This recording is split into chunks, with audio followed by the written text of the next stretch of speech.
All right, so what I'd like to have right now is those of you who are in the rows that are further back, I'd like you to come closer and come alongside the people who are in the front nearer me.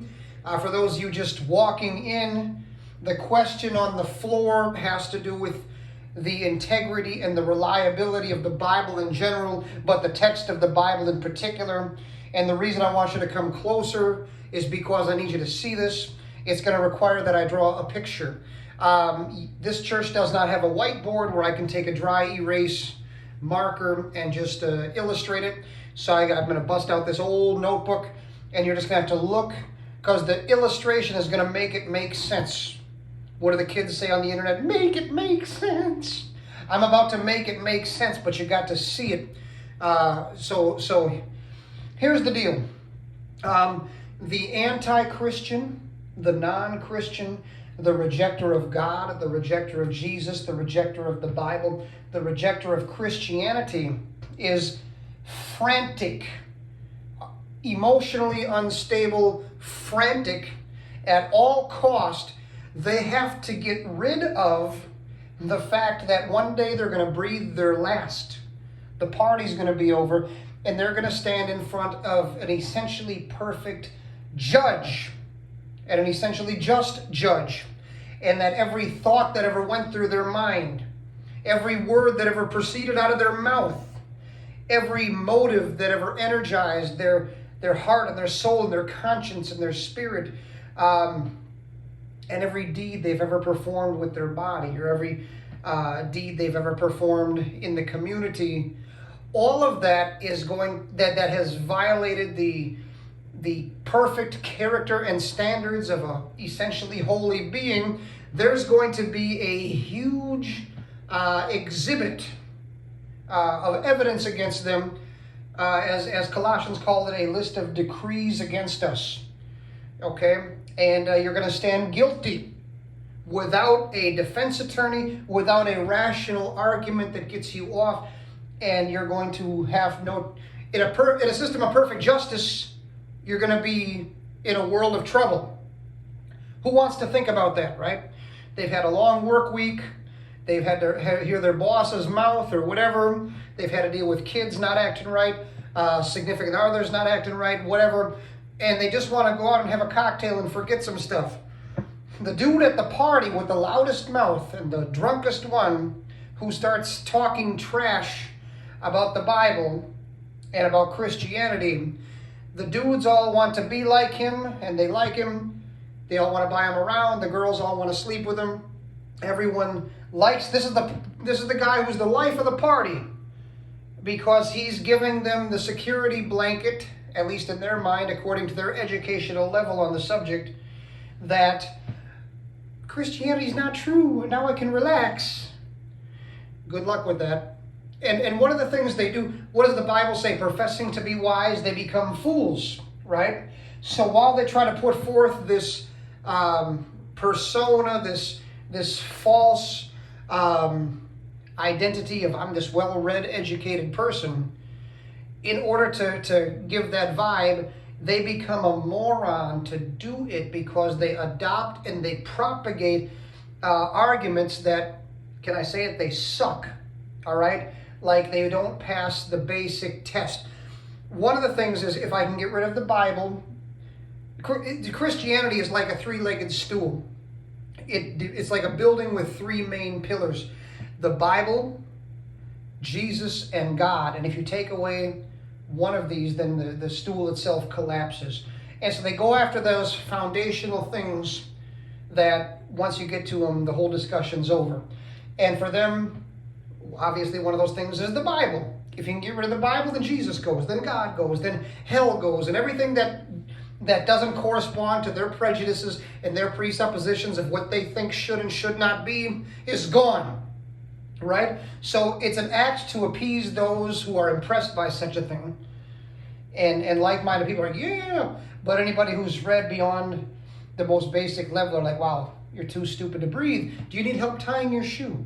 Who dropped you on your head? Who deprived you of oxygen? You know what I mean? But it only works inside of that niche audience at that party or whatever. But it depends which bad A&E documentary which bad History Channel documentary, which bad YouTube documentary that the jackass sitting in his parents' basement, smoking pot, watching pornography, watching Netflix or whatever, and playing video games. Grown man playing video games. I know there's grown men in here that might play a video game. I don't pretend to understand that whole thing. More power to you. But the grown man that's still stuck in childhood that we're producing, trying to flap their lips and expound on something about which they've read probably not even 2 pages of discussion in their whole life, is very dominant in this culture. There are whole YouTube channels where the guy's talking for 40 minutes, and I can tell by listening to him he hasn't read squat about the subject that he wants to be received as an authority on. That's common in our culture right now. The whole, all of truth is being screwed with, and it's really funny, but they go after the Bible, and it's either they've changed the Bible down through time, men have corrupted it, or there used to be some verses in there, but they've been taken away. There used to be some books, but they weren't allowed to be in. Or sometimes like, well, this wasn't in there, but all of a sudden some monks added it in the 1300s or the 1500s. You talk to one of them, you talk to all of them, all right? Very unimpressive, very stupid, and you can tell the moment they say that they're not speaking their own words. Did they arrive at this conclusion by going to the Library of Congress or even the library of the county they live in and laboring at the subject and reading the primary source documentation in which this whole subject has been defined and documented? Or are they simply parroting some stuff they heard other people say that sounds true to them and makes them comfortable, makes them sleep at night? What do you think they're doing? So we're dealing with stupid people. They don't know they're stupid. They think that they're intelligent. They think you're stupid. Every stimuli that they've seen on television, on the news, on the talk shows, on whatever, the Netflix shows or whatever streaming crap is out there, Hulu, Zulu, Fulu, I don't know, all the streaming crap. Whenever there's a Christian character, Hollywood, how do they make the Christian character look? He's an angry King James only reading, Bible in the air, hates everyone not like him, right? And so, or he's a Roman Catholic who's trying to put altar boys in front of priests to get them raped and all this stuff and try to cover up truth. And that's how they make us look. It's a propaganda campaign to train babies to grow up hating you. Hitler and his propaganda minister, Joseph Goebbels or Goebbels, however you want to pronounce it, he would blush if he saw what they're doing to Christians right now. Even Hitler wouldn't have done half of this stuff. He probably would have, but he just didn't think of it. The propaganda campaign is threefold. First, they get people to laugh at them. Ha ha, they're silly. Ha ha ha. Then the next generation, it escalates from they're not funny anymore. Now they're dangerous. So you see the change in the air. Then the generation after that says they're no longer funny. They're no longer dangerous. They're now a problem requiring a solution. What are we going to do with these funny, dangerous people?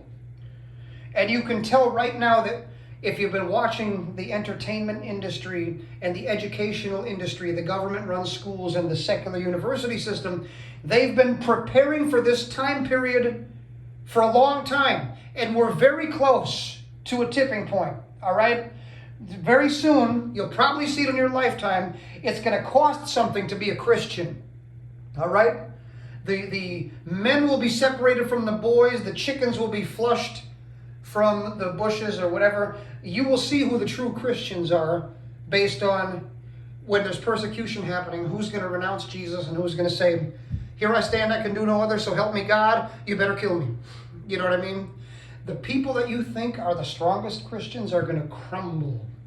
All right, it's going to surprise you. You're starting to see it in certain cultural things. But anyways, when someone's attacking the integrity of the text of the Bible, you can tell very quickly that they haven't read anything on this subject. Okay, they're parroting their favorite, like I said, bad documentary, and they're trying to feel comfortable. and anyone who's in their same moral and intellectual condition. They're trying to offer comfort to those people too, in exchange for pats on the back. It's very stupid, but I've hung out with people of this mindset. So here's the deal. Whether they want to make a case that something's been changed in the Bible, something was there but it's been taken away, or something that's currently there wasn't always there and it was added by some crooked monk or whatever the heck, scribe. Here's the deal. You have to enter into what's called textual criticism. Some of you all are note-taking people. Textual criticism. And what that simply means is never let big words scare you. Never let words scare you that you haven't heard before. Because whether you know it or not, when you're compared with the loudest and most disgusting, grossest anti-Christian bigot in the culture, I guarantee if you've sat at my feet for any length of time, you've definitely learned more than they do. All right, so there's no one you should be afraid of, nothing you should be intimidated by. You're doing the work of evangelizing the lost, equipping the saints, defending the gospel, glorifying God in the community by works of service, and confronting false ideologies and worldviews for Jesus Christ. This is all part of what you're called to do, and I'm training you for that purpose. So here's the deal. Everyone come around this notebook. Let's say that I wrote a document. I'm the author in my original. Okay, Brian went to Los Angeles. My handwriting peaked in the 3rd grade when I was a kid in 1986. And it never evolved past that moment. So you can see it's terrible. But the original document, Brian went to Los Angeles, okay? Very plain. Now, let's say there's not a printing press, there's not a Xerox copy machine, there's not a scanner or whatever people have, but there's a demand for the document, okay? So let's say, one circle here, Billy, Jimmy, number 2, and Johnny, number 3, okay? Let's say Billy, Jimmy, and Johnny each want a copy, but the only technology available is for me to hand copy it. I got to make 3 copies, one respectively to Billy, Jimmy, and Johnny. Okay, Brian went to Los Angeles, or someone else, a professional, has to do it. Now, Billy, Jimmy, and Johnny each have a copy, but let's break it down. Let's say for Billy, let's say Billy Jr. and we'll say Martha, okay? Billy Jr. and Martha for Billy. So 2 people, let's say Billy Jr. wants 4 of it. No, that's too much. Let's say Billy Jr. wants 1, okay? And Martha wants 1. But let's go over here to Jimmy, that I gave one of my originals to. Let's say Maria, Danny, and Kyle each want 1, okay? And then we go to Johnny, who also is one of my original 3. Let's say Terry, Brett, Sean, and Vinny. You can tell I'm using pro wrestling names here, right? So, okay, so if Billy, Jimmy, and Johnny got a copy from me, okay, from the original that I have, and then each one of them respectively, Billy has Billy Jr., Martha, Jimmy has Maria, Danny, Kyle, Johnny has Terry, Brett, Sean, Vinny. All right, so with the 3 originals plus mine, there's 4, and then when you add all the other copies, there's already 13 in circulation, and that's literally 1 generation removed from the original, okay? Now, out of these 13, let's say Billy Jr., there's 5 people that want 1. Let's say Martha, there's 3. Let's say Maria, there's 10. Danny, there's 2. Kyle, we'll say what, 8, okay? Terry, let's say 20 people want it from Terry, because he's the Hulkster. 3 want it from Brett, 6 from Sean, and we'll say 4 from Vinny, okay?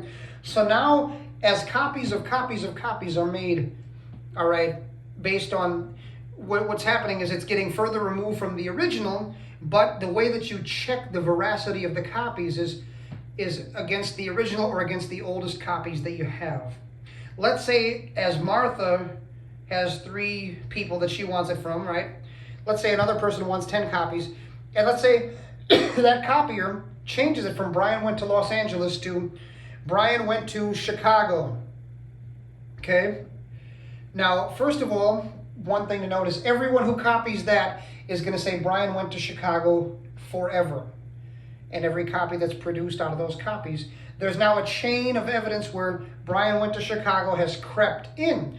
However, does that erase the fact that before there was the other two people that wanted it from Martha? And there was Billy Jr., Martha, Maria, Danny, Kyle, Terry, all in 1 and 20, etc., right? And before that, Billy, Jimmy. So prior to the entrance of Brian went to Chicago into the text of what I've just written here, Brian went to Los Angeles is the original form. So when someone makes the charge of a Bible verse has been changed, they are charged with the duty of finding out, okay, prior to your so-called change, show me one manuscript that had it different. Not 10, not 5, show me one. All right? Something's been taken away. Great.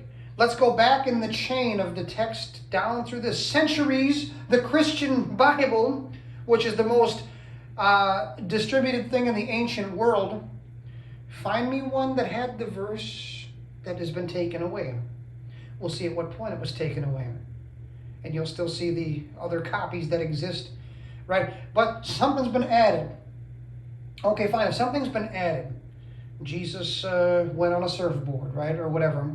You simply have to go back in time in the chain of copies, which go back thousands of years, to find the manuscript that didn't have it. And then you can say, okay, this was added. So here's the deal. You can find a copy error where a dude screwed up a number. You can say, fine, the existence of this particular chain of the copy error does not take away from the message, does not take away from the gazillions of manuscripts before that ever happened, right? You can compare that and find out, okay, this happened, big deal. They've corrected it since then, and they don't copy the one that had the counting, the number error. Fine. For something to be taken away, find me the manuscript that originally had it. At what point is it taken away? It was done in the 1300s by a monk in Europe. Okay, so for 1,300 years, there was a New Testament that was copied and copied and copied and copied and copied and copied and copied and distributed and distributed and distributed and distributed. And going back even before that, there was an Old Testament, thousands of years, copied, copied, copied, distributed, distributed, to where some jackass in Europe, a monk in the 1300s, 1,300 years after the time of Jesus, getting their hands on documents that are so already. This is the sum total of their arguments. They're stupid, or something's been added. Good. Let's find a manuscript that didn't have it. Show me. At what point did it creep in? It came in the 1200s. In what continent? You see what I'm saying? So it's like you're dealing with stupid people. All right. So even like one time I was even discussing with one of these people about the historian Josephus, how he mentions Jesus of Nazareth. Dude said to me, that's just an interpolation. That's something that was added later by Christians. Okay, fine. When was it? Hundreds of years later. Okay, so for hundreds of years, the writings of Josephus were copied, distributed. Let's go back and find one copy that doesn't have the reference to Jesus of Nazareth. You tell me the name of the museum that it's at, and I will call there and I'll try to get on a plane and see the sucker. That dude's silence and your silence is how it is every time. Because they're telling fiction, and they're telling fiction that they got off a bad documentary, but they're quoting it with their nose in the air like they just made a point. All you know when you compare textual criticism is that this is the indestructible book. It is 66 scrolls that have survived centuries. There have been world leaders that have risen to power, and their whole goal was, I'm going to rid the world of this garbage and we're going to burn all of it. Guess what? The Bible's here and they're worm food. All right? So the Bible is every bit as trustworthy. For example, the New Testament, right? The New Testament exists in tens and tens and tens of thousands of manuscripts, far more than the writings of Aristotle, Plato, Homer's Iliad or whatever, right? No jackass ever walks up and says, Homer didn't really write the Iliad. Aristotle didn't really write his works. Plato didn't really write the dialogues. And there would be far more of a case that could be made on those because they exist in less manuscripts and less copies and, more, not as broad of distribution. Why aren't they making a militant, emotional, nutcase, meltdown attack against the writings of Plato or Aristotle or whoever, Socrates? Because they're not going to go to heaven or hell based on whether or not they believe these things, right? They're making basically an emotion-based, irrational attack and a frantic attack against something that is far more well-established than anything they've read from the ancient world, because it's like, we have to get rid of this. The only other option is there's a God and we can't have it. So professing to be wise, they became fools. Professing to be well-researched, well-read, well-educated, you find that the best they've done is Googled some crap. Okay? They've read nothing. They've cracked open no hardcover books. They've not wrestled with the issue. They've not struggled with the issue. The only struggle they've made against the issue is a struggle to try to fight against it, which, as the second Psalm says, he who sits in the heavens laughs. Okay? God laughs at them from far away. I laugh at them down here. I get the first-hand opportunity to talk much trash because of how stupid they become, trying to sound intelligent and trying to attack the God that made them. All right? It's buffoonery. It's foolish.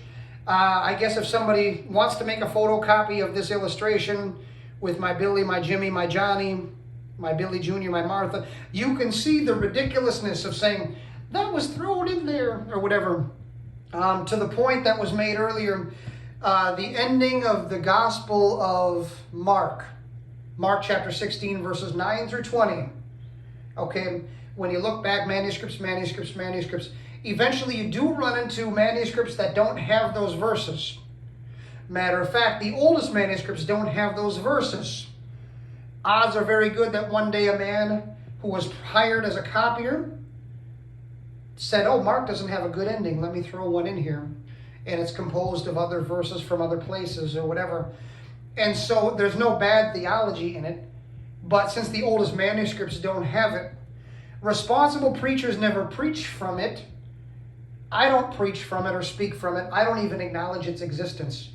And I had a pastor friend of mine once try to justify it. You can do that because the principles are found in other verses. Fine, dummy, then preach it from those other verses. But so, and most responsible study Bibles, I see some of you all have Bibles, you should be cracking them open. The study Bible, if they've done any work whatsoever, they will tell you the oldest manuscripts don't have these particular verses. What are you going to do, right? So those things happen, all right, but number one, the Christian church never tried to cover that up. Number two, it doesn't affect the doctrine, it doesn't affect the message. And like I said, when you're trying to make a case that something vital has been added, taken away. There were books of the Bible that were denied at the Council of Nicaea. Raise your hand if you've met a dummy who's tried to say this. Reminds me, my little girl used to watch a show called Mean Girls. This girl said, that is so fetch, which is like fetch was some kind of attempt at a slang term or whatever. And this other girl said, quit trying to make fetch happen. It's not going to happen. I say to all these dummies, quit trying to make the Council of Nicaea happen. It's not going to happen. You dummy. I mean, what were you smoking when you accepted this as fact? Whatever you're smoking, I'll take two of it. But essentially, the Council of Nicaea, the discussion was about the Trinity, and it was about the deity of Christ. What quote-unquote books to put in the quote-unquote Bible did not come up. It was not part of the meeting. It was not part of the conversation. Constantine did not control anything that was in the Bible. So whoever says that is an idiot, but the bigger idiot is the person who believes it without checking it simply because it makes them comfy and happy. But yes, I was once a non-Christian, an anti-Christian, and I hate to say it, I believed stuff like this because it made me happy, And because I felt like, ooh, my life is mine, because I've gotten rid of the Creator, at least I've trained my mind to believe He doesn't exist and that I wanted to stand in front of Him. But when you really get down to the nitty-gritty of the best arguments that they can possibly bring me the best atheist you got, the best agnostic you got, the best communist you got, the best witchcraft person, Mormon, Muslim, whatever, the best that you have in terms of a scholar or thinker or speaker, and the best arguments that that individual can bring, and I will destroy them. We are destroying speculations and every lofty thing raised up against the knowledge of the one true and living God. At the end of the day, I'm fighting for the souls of people who will stand in front of Jesus. The only way to Him is through the death, the burial, and the resurrection of God the Son, who came to earth in the historical figure of Jesus of Nazareth.